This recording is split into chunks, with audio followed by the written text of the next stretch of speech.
কিরে সদীপ, মনমরা হয়ে কই যাচ্ছিস? ওই আর যাবো, বাড়ি যাইতেছি। আমি তো তোর বাড়িতেই যাচ্ছি। কেন, কাল আমার সঙ্গে একটু হাটে যেতে পারবি? না রে, কাল আমি যেতে পারবো না। কাল আমার বাচ্চাটাকে নিয়ে একটু ডাক্তারের কাছে যাব। কে ডাক্তারের কাছে? কে, তোর ছেলের কি হয়েছে? কি হয়েছে সেটা তো ডাক্তারই কইতে পারবো। আরে তোর ছেলের সমস্যাটা কি সেটা তো কইবি। ছেলে আমার কলেজে উঠছে, ঠিক মতন খাওয়া দাওয়া করে না, আবার 12-1টা পর্যন্ত ঘুমায়, কলেজেও যায় না। ছেলেটা নিয়ে যত আমার সমস্যা। আর এই সমস্যা তো আমার ছেলেরও হয়েছিল। ডাক্তারের কাছে যায় কোনো লাভ নেই, ডাক্তারের চিকিৎসা দিতে পারবো না। আমি একটা কথা বলি, সুন্দর একটা কবিরাজ বাড়াইছি। তাই নাকি? শ্রীমতী তৃপ্তি রানী। আচ্ছা আচ্ছা। খুব ভালো জটিল ও কঠিন রোগের চিকিৎসা করে। তাই? খালি চিকিৎসা না, আচ্ছা। চিকিৎসার পরে ভালো হয়েছে কি না পরীক্ষা নিরীক্ষা করার জন্য অনেক ব্যবস্থা আছে তার কাছে। তাই? এমনকি আমারও তো একটু সমস্যা হয়েছিল। আচ্ছা আচ্ছা। আমি ওখানে যাই, এখন মোটামুটি সুস্থ। তাই? হ্যাঁ, তো তোর ছেলেকে ওখানে নিয়ে যা, সবচেয়ে ভালো চিকিৎসা পাবি। আচ্ছা আচ্ছা ঠিক আছে, থাক। আমার আবার রহিমের কাছে যেতে হবে, তুই তো হাটে গেলি না। রহিমকে নিয়ে আমার গরু কিনতে হবে। আচ্ছা, ঠিক হাটে যেতে হবে, ঠিক আছে? হ্যাঁ? আচ্ছা। আরে ঠিকানাটা তো দিয়ে যা। খুব তাড়া আছে, আমি তোকে মেসেজ করে পাঠাবো নি মোবাইল নাম্বার। আচ্ছা ঠিক আছে।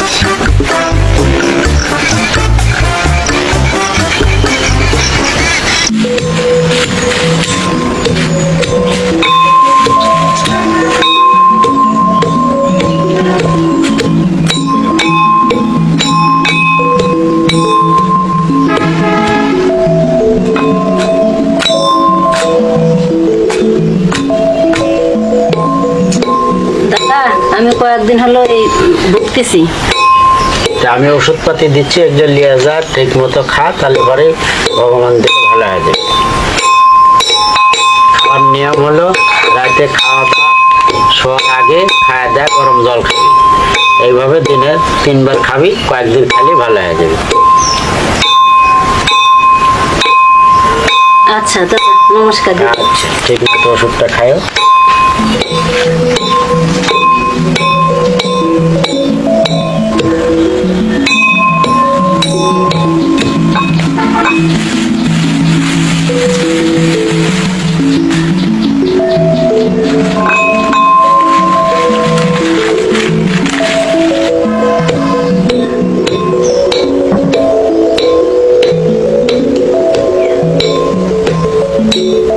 নমস্কার। নমস্কার, বসেন।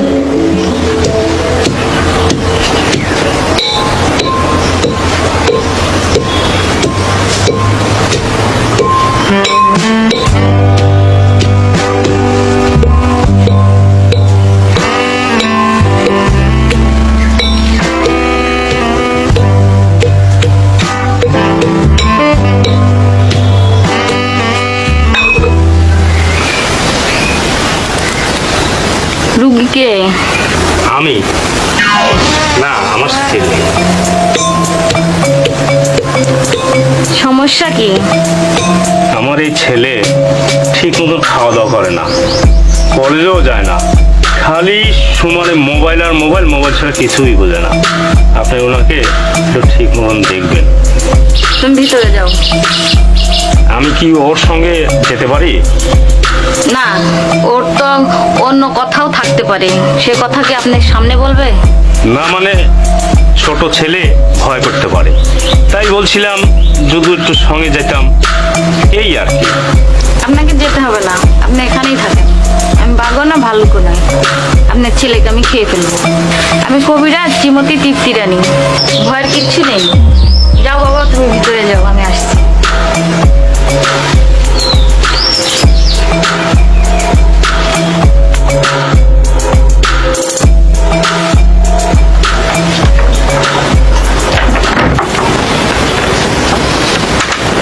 আপনাদের ভিতরের পরিবেশটা তো অনেক ভালো।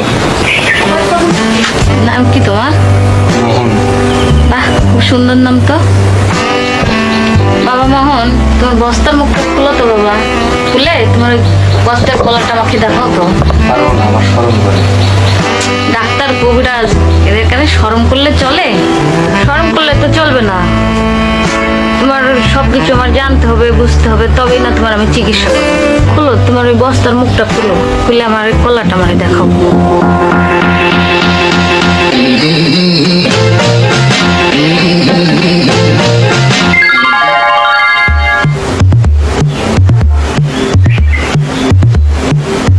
তোমার কলাটার যে অবস্থা, কলাটার পরে খুব আজাব হয়েছে, তাই না বাবা? রাখো কলাটা, তোমার ব্যাগের মধ্যেই রাখো। আর কি সমস্যা সেটা বলো। কিছু খাইতে ভালো লাগে না, খালি ঘুমাইতে ইচ্ছে করে, আবার ঘুমাইলে ঘুমও ধরে না, একখান দিয়ে দাঁড়াইলে গা মাথা ঘুরে, এসব আর কি। তুমি কি প্রতিদিন ঘুমের মাঝে লাল নীল স্বপ্ন দেখো? জি দেখি। নেটে কি রসালো সিনেমা দেখো? রসালো সিনেমা মানে বুঝলাম না। যে সিনেমা দেখলে মনের মধ্যে রসের উদয় হয়, আবার রস আপনি আপনিই ধৈর্য করে, সেই সিনেমার কথা বলছি বাবা। না মানে দেখি একটু আর কি। সিনেমা দেখে কি হাত দিয়ে মাটি কাটো?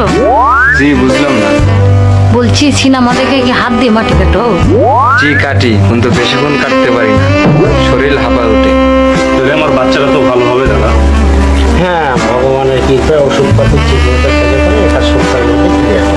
বুঝছি, আমি তোমারে দাওয়াই দিলে 7 দিনের মধ্যে তুমি সুস্থ হয়ে যাবে, তারপরে তুমি যত খুশি তত মাটি কাটতে পারো।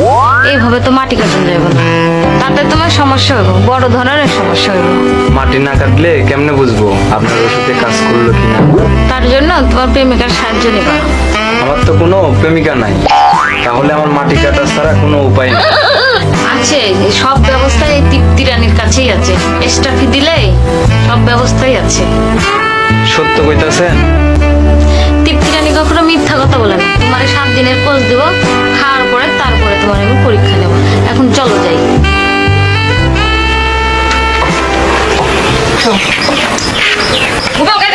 হ্যাঁ মা জননী, ওকে একটা মদ দোকান মালিক দিয়ে দাম তো।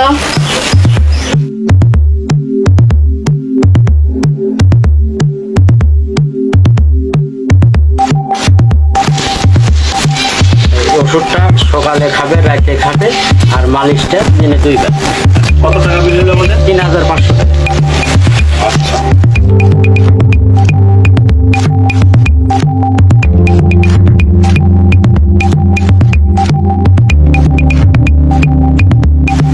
দিদি, আমার একটু চিকিৎসার প্রয়োজন ছিল। আজ আর রূপ দেখবো না, আপনি আরেকদিন এসেন। দাদা আসি। হ্যাঁ দিদি।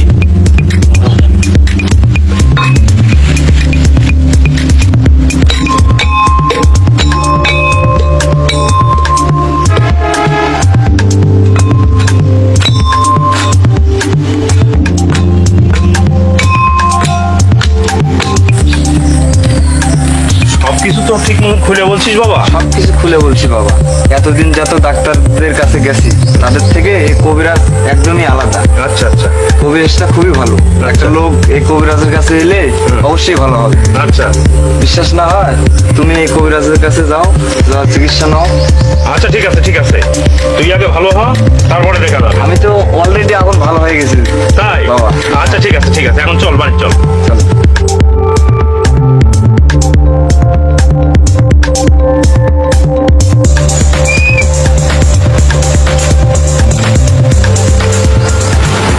কাকা তাহলে আসি। গোপাল কাকা, সদরকে পাঠাই দেন। হ্যাঁ মা জননী, বলেন। খালি হাতে যাচ্ছেন, আপনার ওষুধ কই? আমি 7 দিন আগে ওষুধ নিয়ে গেছি, আজকে আমার প্র্যাকটিক্যাল ছিল, তাই পরীক্ষা দিয়ে আসলাম। আচ্ছা আচ্ছা। ভাইজান, আমার অনেক কাম আছে, তো আজকে কি আপনার কোনো পরীক্ষা আছে? হ্যাঁ না, আজ আমার চেক আপ আছে। আচ্ছা ভাই, তাহলে আমি চলে যাই। আচ্ছা ঠিক আছে। গোপাল কাকা, সদরকে উনারে পাঠাই দেন। বাবাজি আপনাকে ডাক।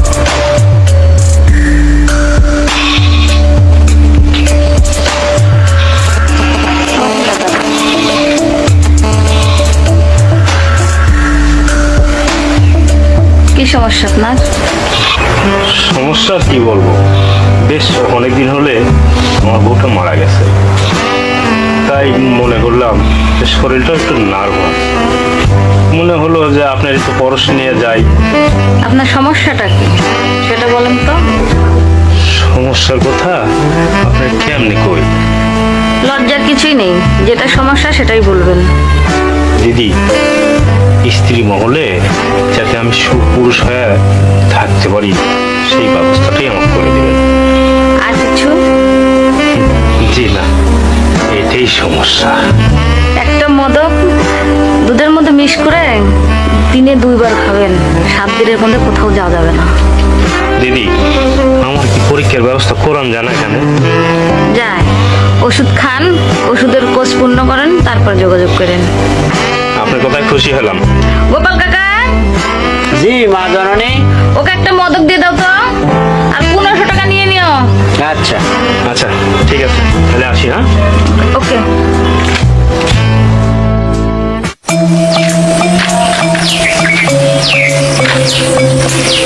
কিরে সাদে, শুনলাম তুই নাকি তুই ক্লিনিক্যাল চিকিৎসা এবার গেছিলি। হ্যাঁ গেছিলাম। সুদেব, আবার কবে যাবি? আমারে না 7 দিনকার কোর্স দিছে, 7 দিন পর আমার প্র্যাকটিক্যাল হবে। সেই 7 দিন পর আবার যাবো আমি। ওদিনকে আমার প্র্যাকটিক্যাল আছে। আচ্ছা, ওই দিন যেদিন যাস আমারে লইয়া যাস। ঠিক আছে। কারণ আমার ওই ভুঁড়িটা নিয়ে না আমি খুব বিপদে আছি। আচ্ছা আচ্ছা আচ্ছা, ঠিক আছে, আপনি বড় ভাই যাবেন, সমস্যা নাই। আমার লইয়া যাস। হ্যাঁ ঠিক আছে বড় ভাই। আচ্ছা, ঠিক আছে, আচ্ছা আচ্ছা আচ্ছা ঠিক আছে। সুদেব, হ্যাঁ আমার লইয়া যাস কিন্তু। ঠিক আছে, আপনি আমার বড় ভাই না, অবশ্যই নিয়ে যাবো। আচ্ছা।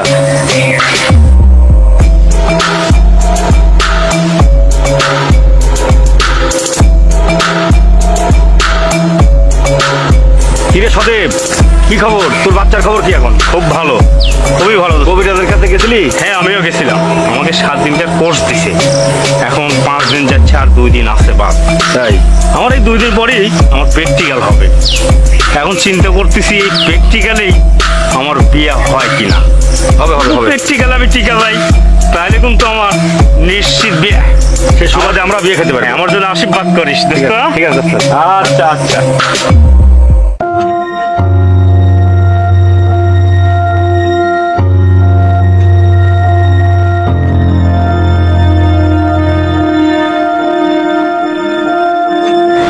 যারা 7 দিনের ওষুধ কমপ্লিট করেছেন, যারা প্র্যাকটিক্যাল করতে চান, তারা আমার কাছে টাকা জমা দেন। আপনাদের জন্য মা জননী শ্রীমতী তৃপ্তি রানী বসে আছে। দাদা, আমার একটু তাড়া আছে, আমাকে একটু আগে দিবেন না? টাকা দেন আর ভিতরে যান।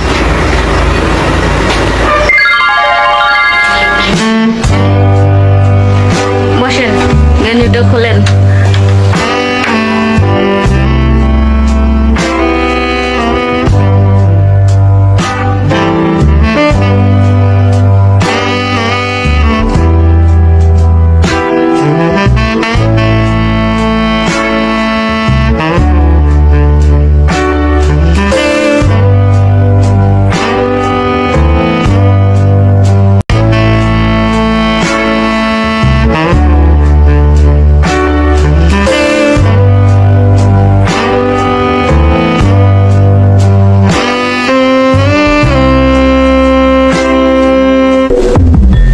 একটি কথা বলবো? বলো। তোমাদের কি এই কবিরাজের টাকায় কি সংসার চলে না? চলে। তাহলে এই প্র্যাকটিক্যাল পরীক্ষার নামে তোমরা এগুলো কেন করো? তোমার না শুনলেও চলবে, তোমার কাজ হয়েছে, এখন তুমি আসো। আমি যেতে চাই না। তুমি সত্যি করে বলো, তুমি এসব কেন বলো? কেন করো তুমি এসব? কেন করে জানতে চাও? দেখতে চাও? হ্যাঁ আমি দেখতে চাই। দেখতে চাও তুমি? দেখতে চাও? দেখো ওই রুমে, তাই গিয়ে দেখো।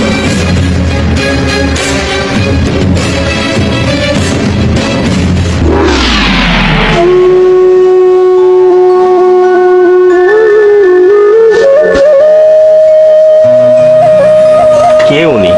কি হয়েছে ওনার? উনি আমার মা, কয়দিন আগে ব্রেন স্ট্রোক করছে। উনি এখন মৃত্যুর পথে।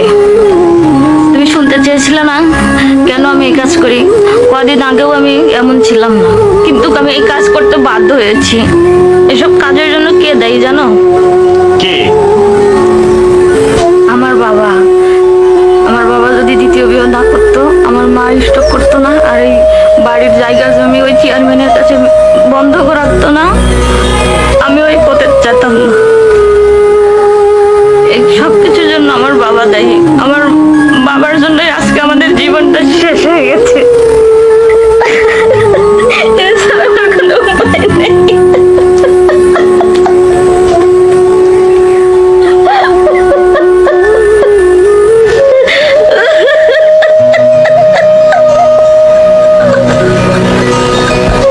তোমার কত টাকা লাগবে বলো, বলো কত টাকা লাগবে? 1 লাখ, 2 লাখ, বলো।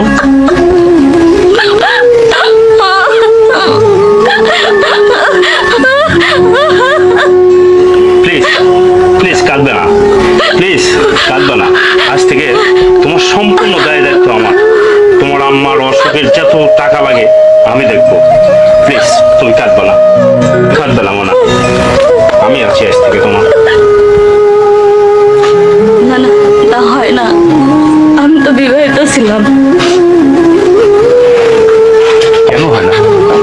আমিও তো বিবাহিত ছিলাম, আমারও কেউ নাই, তোমারও কেউ নেই। আমি যদি সবকিছু ভুলে তোমাকে পেতে চাই, তোমার আপত্তিটা কোথায় বলো? তুমি আবার যদি ওর মতো ফেলে থেকে চলে যাও, আমি কখনো তোমাকে ছেড়ে চলে যাব না। এই মনটা আজ থেকে শুধু তোমার জন্য। এসো তৃপ্তি, শুধু তুমি আর আমি দুজনে মিলে নতুন একটা সংসার বাঁধি। তুমি আমাকে ফেলে কখনো যাবে না। কখনোই যাবো না, কখনো যাবো না, কখনো যাবো না। তুমি শান্ত হও তৃপ্তি, তুমি শান্ত হও।